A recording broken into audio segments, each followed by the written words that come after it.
Hello student, आज हम लोग पढ़ेंगे नया चैप्टर है 10वां का जैव प्रक्रम लाइफ प्रोसेस।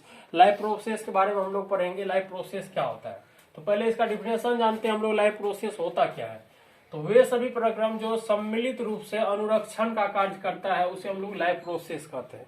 जीवन में हम लोग जो भी हमारे जीवन के लिए, हमारे शरीर के लिए जो भी चीज का आवश्यकता होता है, इसके अंदर अनुरक्षण, ठीक ना, अनुरक्षण का कार्य करता है, उसे ही हम लोग लाइफ प्रोसेस कहते हैं। उसमें पहला आता है पोषण, न्यूट्रिशन।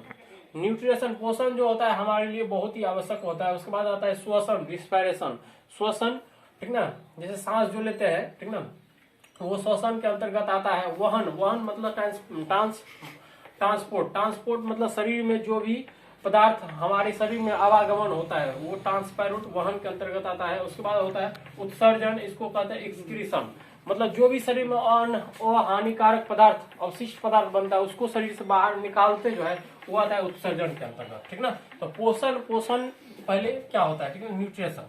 तो सजीव का भोजन ग्रहण करना तथा उसके द्वारा शरीर का निर्माण एवं शारीरिक क्रियाओं का संचालन करना ही न्यूट्रिशन कहलाता है, पोषण कहलाता है, ठीक ना। तो शरीर जैसे भोजन हम लोग करते हैं तो उससे क्या हमें ऊर्जा मिलता है, उसके द्वारा शरीर का क्या होता है, भोजन से हमारा शरीर का निर्माण होता है और हमें ऊर्जा भी मिलता है। और शरीर और शारीरिक क्रिया जो भी काम करते हैं, ठीक ना, उसके लिए हमें ऊर्जा मिलता है और संचालन करते हैं कोई भी काम, मतलब हम करते हैं, उसे ही हम लोग कहते हैं न्यूट्रिशन। उसके बाद श्वसन क्या होता है, रिस्पायरेशन क्या होता है, तो शरीर के बाहर से ली गई ऑक्सीजन द्वारा भोजन के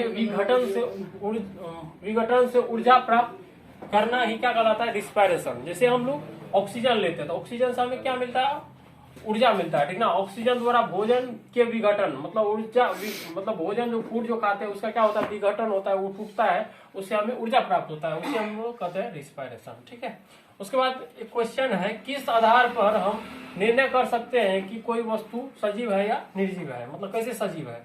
तो जैसे हम पहला इसको पहचानने के लिए, जैसे श्वसन क्रिया, जब सांस लेगा तो मतलब सजीव होगा।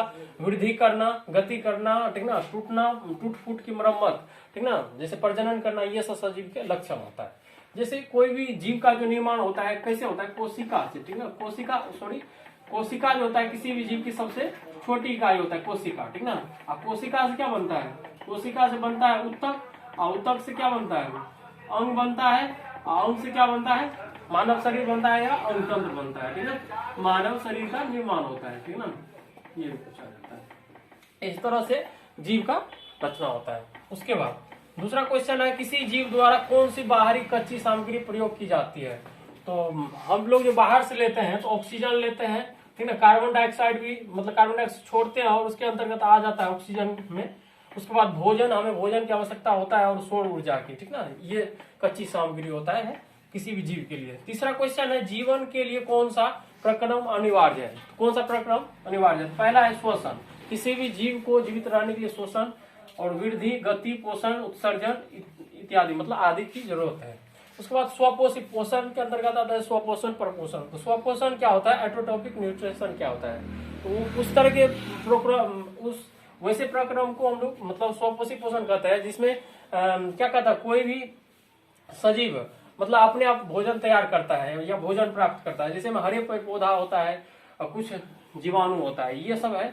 आज का क्लास यहीं तक। अब हम